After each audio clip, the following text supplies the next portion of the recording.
आप तो अपने पास खोल लीजिए OBS कम से कम। आवाज आ रही है?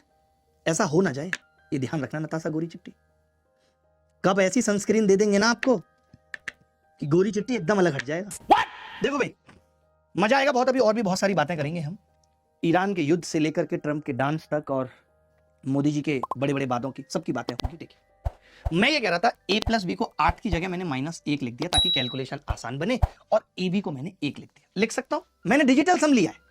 आपने कहा गुरुजी a की क्यूब प्लस b की क्यूब निकालनी है, तो मैंने कहा a की क्यूब प्लस b की क्यूब होती है a प्लस b का क्यूब -3ab। ये मैं बता रहा हूं आपको, लेके चल रहा हूं। क्यों लेके चल रहा हूं वो बताता हूं। कल को अगर, ध्यान से सुनना मेरी बात, कल को अगर लिखवा दूंगा, इसके बाद लिखवा दूंगा। बहुत इंपॉर्टेंट बात है दुर्गा जी, आप भी देखना। अब a प्लस b की क्यूब कितनी होगी? -1 -3 गुणा 1 और -1, तो 3 में से 1 गया, कितना बच गया? 2। यानी इस सवाल का उत्तर वो होगा जिसका डिजिटल सम 2 होगा। तो पहले वाले का 2 है, इसका 3 है, नहीं होगा, इसका नहीं होगा, इसका नहीं। ये मैं क्यों सिखा रहा हूं आपको? मालूम है क्यों सिखा रहा हूं? अब बताता हूं। प्लस भाई आप देखो, आप कैसे समझाता हूं। मैं ये कह रहा हूं, अगर कभी भी AB का डिजिटल सम 9 आ गया, 9 डिजिटल सम आ गया, कभी भी AB का कभी भी आ गया, तो क्या मैं ये कह सकता हूं कि a की क्यूब प्लस b की क्यूब का डिजिटल सम सीधे a प्लस b की क्यूब के बराबर होगा? कितना आसान हो जाएगा हमारे लिए, हो जाएगा। क्या मैं कह सकता हूं कि a square plus b square का digital sum a plus b के स्क्वायर के बराबर होगा? होगा या नहीं? अरे बोलो भाई, होगा या नहीं?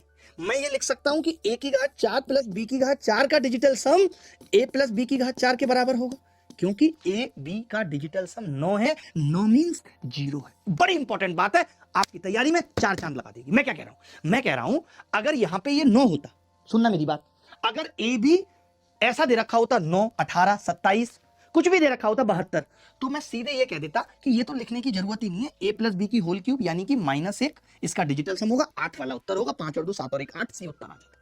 बोलो ये बात समझ में आई या नहीं आई? फटाफट से बताओ, ये बात समझ में आई या नहीं आई? अरे IPL कैसे, तुम बस क्यों समय खराब कर रहे हो? IPL तुम्हें नहीं लगता कि अगर सच में IPL तुम्हारे लिए होता तो क्या रोहित भैया, विराट भैया वर्ल्ड कप नहीं खेल रहे होते? वो तो पैसे के लिए है, अपने पर्सनल फायदे के लिए है। तुम उसमें अपनी जिंदगी क्यों गवा रहे हो? RCB जीत गई, चाची है RCB तुम्हारी, है 2 वक्त की रोटी दे जाएगी RCB। बेटा ये जो जवानी का वक्त अगर IPL में निकाल दिया ना, तो ऐसी लंका लगेगी कि तुम सोच नहीं सकते। इतनी बुरी लंका रावण की भी नहीं लगी थी जो तुम्हारी लगेगी।